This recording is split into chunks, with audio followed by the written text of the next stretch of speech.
नमस्कार साथियों, मैं प्रियंका गुप्ता लर्निंग टुगेदर पे आप सबका स्वागत करती हूँ। कैसे हैं आप सब लोग। तो आशा करती हूँ आपकी पढ़ाई अच्छी चल रही होगी। और जिन बच्चों की कोई भी करेक्शन करना है, आपको पता है इस समय करेक्शन विंडो भी आपकी ओपन है जो 24 अक्टूबर तक ओपन रहेगी। आपको अगर कोई करेक्शन करना है तो आप लोग कर सकते हैं, ठीक है। तो आज मैं लेके आई हूँ child labour prohibition and regulation act जो आपका 1986 है, उसके MCQs हम लोग करेंगे, ठीक है। तो सबसे पहला क्वेश्चन है यहाँ पे, बाल श्रम जो निषेध है, बाल श्रम निषेध विनिमय अधिनियम 1986 का प्राथमिक उद्देश्य क्या है। सभी उद्योगों में बाल श्रम को विनियमित करना या सभी उद्योगों में बाल श्रम को पूरी तरह से प्रतिबंधित करना, खतरनाक व्यवसाय में बाल श्रम को प्रतिबंधित करना और गैर खतरनाक व्यवसाय में से विनियमित करना, या फिर कुछ उद्योगों में बाल श्रम को बढ़ावा देना। तो हम लोगों ने जब इसको पढ़ा था बाल श्रम 1986 का अधिनियम, तो उसमें बताया गया जो खतरनाक व्यवसाय हैं, मतलब जैसे आपका खादान वगैरह में काम करना है, वहाँ पे बच्चों के लिए काफ़ी खतरा होता है, ठीक है, उनकी हेल्थ को भी काफ़ी इफेक्ट करता है, ठीक है। तो जो खतरनाक व्यवसाय हैं बाल श्रम को उसको प्रतिबंधित करना कि वहाँ पे काम नहीं करेंगे, और जो गैर खतरनाक व्यवसाय है उसे विनियमित करना, मतलब वहाँ काम करेंगे लेकिन वहाँ के लिए भी कुछ रेगुलेशन या रूल रहेंगे, ठीक है। तो सी ऑप्शन यहाँ पे आपका सही हो जाएगा। नेक्स्ट क्वेश्चन हम लोग देखेंगे, अधिनियम के तहत खतरनाक व्यवसाय में से रोजगार के लिए न्यूनतम आयु क्या है। तो जो बच्चों के लिए न्यूनतम आयु रखी गई है वो कितनी रखी गई है, 10 वर्ष, 12 वर्ष, 14 वर्ष या फिर 16 वर्ष। तो वो रखी गई है 14 वर्ष, ठीक है। नेक्स्ट क्वेश्चन है, बाल श्रम अधिनियम के प्रावधानों को लागू करने के लिए कौन जिम्मेदार है। मतलब जो भी उसके नियम है, कानून है, उनको लागू करने के लिए कौन जिम्मेदार होता है। स्थानीय पुलिस, स्वयं बाल श्रमिक, जिला मजिस्ट्रेट या फिर नियोक्ता और अधिकारी, ठीक। तो कौन जिम्मेदार होता है, जो भी नियोक्ता और अधिकारी, मतलब जो उस कानून से रिलेटेड अधिकारी है, एम्प्लॉय है, जो लोग काम करते हैं, वो सारे लोग यहाँ पे जिम्मेदार होते हैं, ठीक है। अधिनियम के तहत खतरनाक व्यवसायों और प्रक्रियाओं की सूची निर्दिष्ट करने के लिए कौन से सरकारी निकाय जिम्मेदार है। तो जैसे कैसे पता चलेगा कौन सा व्यवसाय खतरनाक है, कौन खतरनाक की श्रेणी में ज़्यादा आता है, और कौन से हैं जिनमें बच्चे काम कर सकते हैं। तो ये सब कौन देखता है, शिक्षा मंत्रालय की तरफ से ये लिस्ट जारी होती है, या फिर श्रम और रोजगार मंत्रालय की तरफ से, या फिर स्वास्थ्य एवं परिवार कल्याण मंत्रालय की तरफ से, या फिर महिला एवं बाल विकास मंत्रालय की तरफ से, ठीक है। तो ये आपका लिस्ट जारी जो की जाती है वो श्रम और रोजगार मंत्रालय की तरफ से ये लिस्ट जारी की जाती है, कौन से खतरनाक व्यवसाय है और कौन से हैं जिनमें बच्चे काम कर सकते हैं कुछ नियमों के अंतर्गत, ठीक है। तो आपके बी आंसर यहाँ पे सही हो जाएगा। नेक्स्ट क्वेश्चन है, अधिनियम का उल्लंघन करने के लिए बच्चे को खतरनाक व्यवसाय में नियोजित करने में अधिकतम जुर्माना क्या है। मतलब कि जो लोग इस नियम का पालन नहीं करते, कि उन्हें पता है 14 साल से कम के बच्चे काम नहीं करेंगे, फिर भी वो उसे काम करवा रहे हैं, तो उनके लिए कितना पूछा गया है, अधिकतम जुर्माना पूछा गया है कि अधिकतम जुर्माना कितना हो सकता है। तो आपका जुर्माना 20,000 से 50,000 तक हो सकता है, ठीक है। तो अधिकतम पूछा गया है, तो यहाँ पे सी ऑप्शन आपका सही हो जाएगा, ठीक है। नेक्स्ट क्वेश्चन है, अधिनियम के तहत 14 वर्ष से कम उम्र के बच्चों के लिए किस प्रकार का कार्य निषिद्ध है। मतलब 14 वर्ष से कम के बच्चे हैं वो बिल्कुल ही उनके लिए कौन सा काम मना है, सभी प्रकार के कार्य, गैर खतरनाक कार्य या फिर खतरनाक कार्य या फिर कृषि कार्य। तो जो खतरनाक कार्य है जैसे आपके खनन वगैरह में होते हैं, या फिर ऐसे काम जो बच्चे की हेल्थ को भी इफेक्ट कर सकते हैं, ठीक है। तो सी आंसर यहाँ पे सही हो जाएगा। नेक्स्ट क्वेश्चन है, अधिनियम के तहत गैर खतरनाक व्यवसाय में नियोजित बच्चे के लिए अधिकतम कार्य घंटे क्या है। मतलब जो गैर खतरनाक, जो खतरनाक नहीं है, उसमें भी बच्चों के लिए कितने घंटे रखे गए हैं, 6 घंटे, 7, 8 या फिर 6 घंटे तक मिनिमम बच्चा वहाँ पे काम कर सकता है, उसके बाद नहीं कर सकता है, ठीक है। तो ये ऑप्शन आपका सही हो जाएगा, एक दिन में 6 घंटे काम। कौन सी संस्था राष्ट्रीय स्तर पर बाल श्रम अधिनियम के प्रावधानों की निगरानी एवं कार्यान्वयन करती है। मतलब जितने भी बाल श्रम अधिकार हैं, यहाँ पे तो ये क्वेश्चन लगभग सारे ही जितने आपके एक्ट हैं उनमें पूछा जाता है तो आपको पता है कि बच्चों से रिलेटेड जितने एक्ट हैं उन सब पे निगरानी रखना, ये सब किन का काम है कि सही से जो नियम है वो लागू हो रहे हैं, ठीक है, या नहीं हो रहे हैं। तो ये सब किसके अंडर में आ जाते हैं? राष्ट्रीय बाल संरक्षण आयोग जो आपका NCPCR है, या फिर राष्ट्रीय मानवाधिकार आयोग NHRC, या फिर राष्ट्रीय महिला आयोग NCW, या फिर राष्ट्रीय अनुसूचित जाति आयोग NCSC, ठीक है। तो ये आपको अच्छे से पता होगा क्योंकि ये हर बार ही क्वेश्चन बनता है।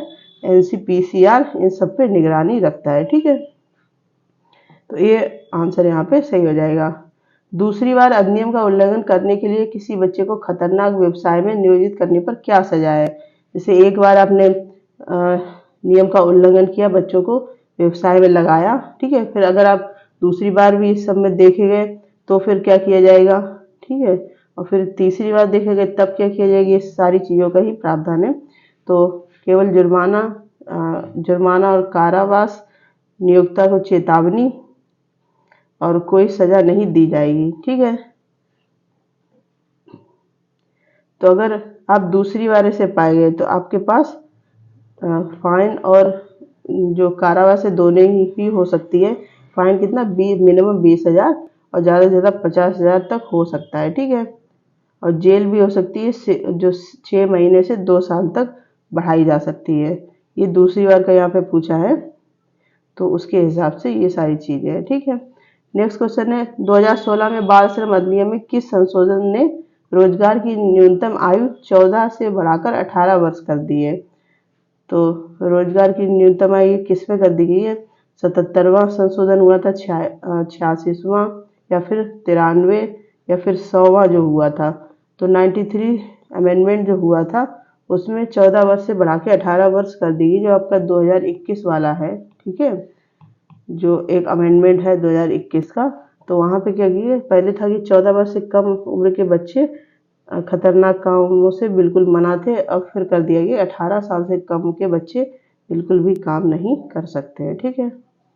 तीसरी बार अधिनियम का उल्लंघन करने किसी बच्चे को खतरनाक व्यवसाय में नियोजित करने पर अधिकतम जुर्माना कितना है? केवल जुर्माना और कारावास, नियोक्ता का लाइसेंस रद्द करना, या फिर बच्चे के लिए सामुदायिक सेवा।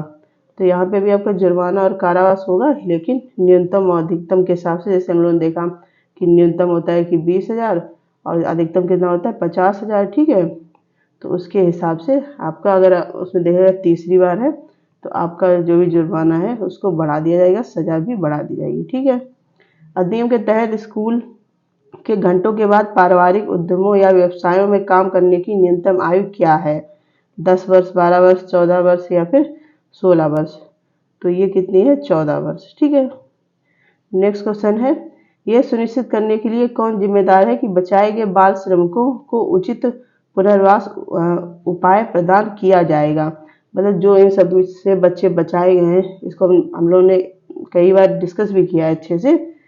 तो उनका जो पुनर्वास, मतलब उनकी देखभाल, उनका मेडिकल सिस्टम, या फिर उनके माता पिता नहीं रहे तो उनके रहने खाने पीने की जगह सही, ये सब कौन मैनेज करता है? नियोक्ता, जिला मजिस्ट्रेट, या फिर स्थानीय मतलब जो NGO वगैरह होते हैं, गैर सरकारी संगठन, या फिर राज्य सरकार, ठीक। तो ये कौन करता है? ये जिला मजिस्ट्रेट ये सारी चीज़ें की व्यवस्था करता है, ठीक है।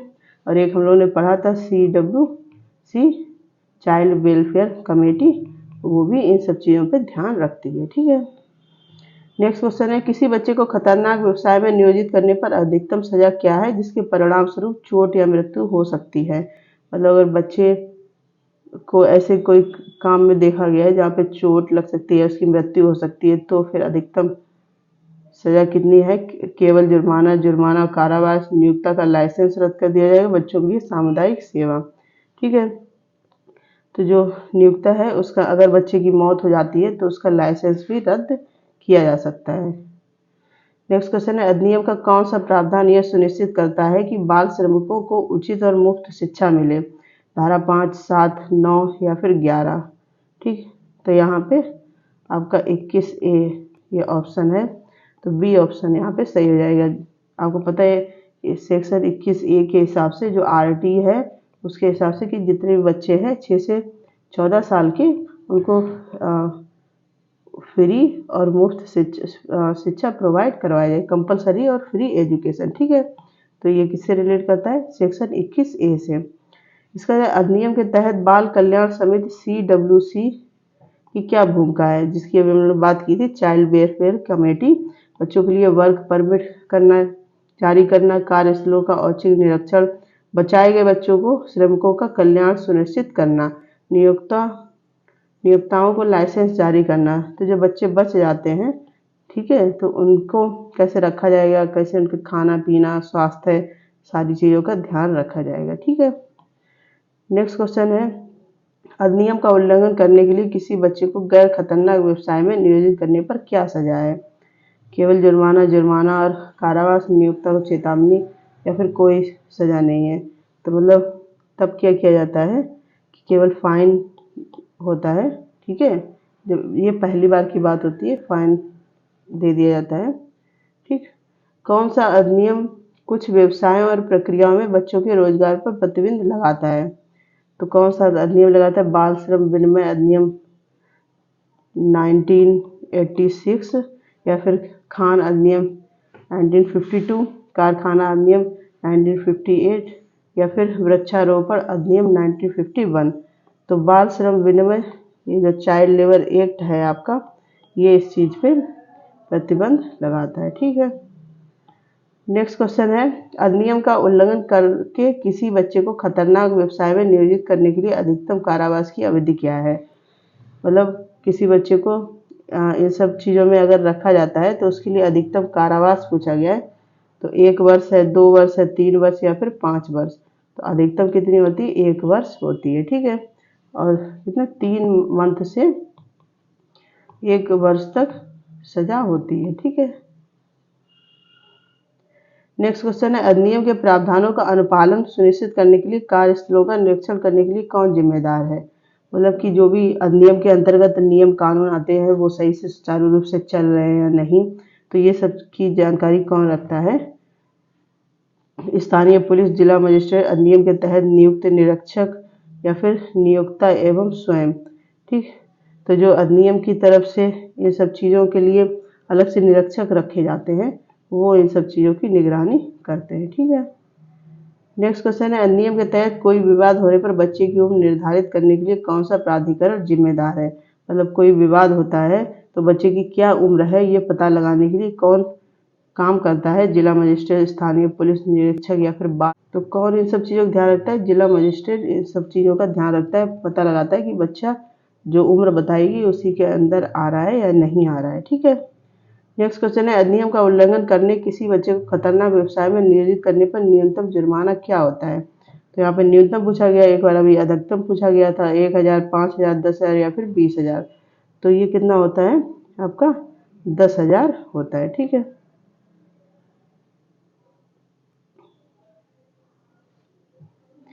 यहाँ पे आंसर गलत है आपका। यहाँ पे न्यूनतम कितना हो जाएगा? उन्होंने पढ़ा था 20,000 से 50,000 तक होता है। तो यहाँ पे आपका डी ऑप्शन जो है वो सही हो जाएगा। ठीक है, न्यूनतम होता है 20,000 रुपये। नेक्स्ट क्वेश्चन है, अधिनियम का कौन सा प्रावधान किशोर श्रमिकों के लिए फिटनेस प्रमाण पत्र जारी करने की शर्तों को निर्दिष्ट करता है? धारा 5, 7 या फिर 9 या फिर 11। तो ये कौन कर रहा है? सेक्शन 7 में ये चीज़ की जाती है कि फिटनेस प्रमाण पत्र जारी करने की शर्तों को निर्दिष्ट करना बच्चों के हिसाब से। ठीक है, किसी बच्चे को खतरनाक व्यवसाय में नियोजित करने के लिए अधिकतम कारावास की अवधि क्या है, जिसके परिणामस्वरूप चोट या मृत्यु हो सकती है? तो अधिकतम कितनी कारावास हो सकती है? 1 वर्ष, 2 वर्ष, 3 वर्ष या फिर 5 वर्ष। तो अधिकतम आपको हो सकती है 5 वर्ष। ठीक है, बंधुआ मजदूरी के मामलों में बाल श्रम अधिनियम की कौन सा अधिनियम लागू किया जा सकता है? बंधुआ मजदूरी प्रणाली उन्मूलन 1976, या फिर 1948 का जो अधिनियम है कारखाना अधिनियम, खान अधिनियम 1952, वृक्षारोपण श्रम अधिनियम 1951। तो ये कौन सा? बंधुआ मजदूरी प्रणाली उन्मूलन अधिनियम 1976। तो क्योंकि यहाँ पे पूछा भी है बंधुआ मजदूरी के अंतर्गत कौन सा नियम आता है, तो सीधा सा आंसर आपका यहाँ पे ए हो जाएगा। ठीक है, नेक्स्ट क्वेश्चन है, बाल श्रम अधिनियम के तहत बाल श्रमिकों की पुनर्वास का प्राथमिक उद्देश्य क्या है? वित्तीय मुआवजा प्रदान करना, तत्काल पुनः रोजगार सुनिश्चित करना, बच्चे को मुख्यधारा की शिक्षा में बहाल करना, या फिर व्यावसायिक प्रशिक्षण प्रदान करना। तो बच्चे को मुख्यधारा की शिक्षा में बहाल करना ये प्राथमिक उद्देश्य होता है कि बच्चे जो लोग काम कर रहे हैं उनको पढ़ाई लिखाई की मुख्यधारा में लेके आया जाए, जैसे कि सब बच्चे करते हैं। जैसे कि आपका 21A में जो RT है उसके द्वारा बताया गया है कि 6 से 14 साल के बच्चे मुफ्त और कंपलसरी शिक्षा ग्रहण करेंगे। ठीक है, तो उसी पे ये ध्यान देता है, उसी हिसाब से काम किया जाता है। ठीक है, नेक्स्ट क्वेश्चन है, अधिनियम के तहत दूसरी बार अधिनियम का उल्लंघन करके किसी बच्चे को गैर खतरनाक व्यवसाय में नियोजित करने पर अधिकतम जुर्माना क्या है? केवल जुर्माना, कारावास, नियोक्ता को चेतावनी, या फिर कोई सजा नहीं? तो जुर्माना और कारावास दोनों ही हो सकता है, ये वैरी करेगा जिस हिसाब से भी आपकी मतलब अपराध है। ठीक है, अधिनियम के तहत किस प्रकार का व्यवसाय या प्रक्रिया आमतौर पर खतरनाक मानी जाती है? प्रशासनिक कार्य, विनिर्माण कार्य, कृषि कार्य, या फिर खनन कार्य? तो कौन सी प्रक्रिया है जो खतरनाक मानी जाती है? तो खनन के जो काम मतलब माइनिंग का जो वर्ग होता है, खुदाई वगैरह होती है, आपने देखा है पहाड़ों में कभी कभी अलग से ब्लास्ट वगैरह भी हो जाता है। ठीक है, तो ये खतरनाक काम में आता है। नेक्स्ट क्वेश्चन है, अधिनियम के तहत बनाए गए रजिस्टरों और अभिलेखों के निरीक्षण के लिए कितनी बार उपलब्ध कराया जाना चाहिए? मासिक, त्रैमासिक, वार्षिक रूप से ऑन डिमांड? तो मासिक ये उपलब्ध करवाया जाना चाहिए, ऑन डिमांड भी हो सकता है, लेकिन अगर डॉक्यूमेंट के हिसाब से देखें तो मंथली ये सारी चीज़ें अपडेट होती रहनी चाहिए। ठीक है, पहली बार अधिनियम का उल्लंघन करने के लिए किसी बच्चे को खतरनाक व्यवसाय में नियोजित करने पर अधिकतम कारावास की अवधि क्या है? अब पहली बार ऐसे पाए गए 1 वर्ष, 2 वर्ष, 3 वर्ष या फिर 5 वर्ष? तो पहली बार में 1 वर्ष। ठीक है, तो ये आपके 30 क्वेश्चन में लेके आई थी, किससे? जो आपका चाइल्ड लेबर एक्ट है 1986 का। ठीक, तो इसके ये इम्पोर्टेंट क्वेश्चन थे, यहाँ से क्वेश्चन बनते भी हैं। ठीक, और भी इसी प्रकार हम लोग करते भी रहेंगे। तो अगर आपको क्लास अच्छी लगी तो आप शेयर कर सकते हैं। इसके अलावा PDF आपको टेलीग्राम चैनल पर मिल जाएगा। ठीक है, और कल क्लास किसी वजह से नहीं हो पाई थी, कुछ नेटवर्क इशू ही आ रहा था। ठीक है, और लर्निंग टुगेदर से जुड़ने के लिए बहुत बहुत धन्यवाद। इसी प्रकार से अपना प्यार और सहयोग बनाए रखें, और जल्दी हम लोग मॉक टेस्ट वगैरह भी लेके आएंगे। ठीक है, धन्यवाद।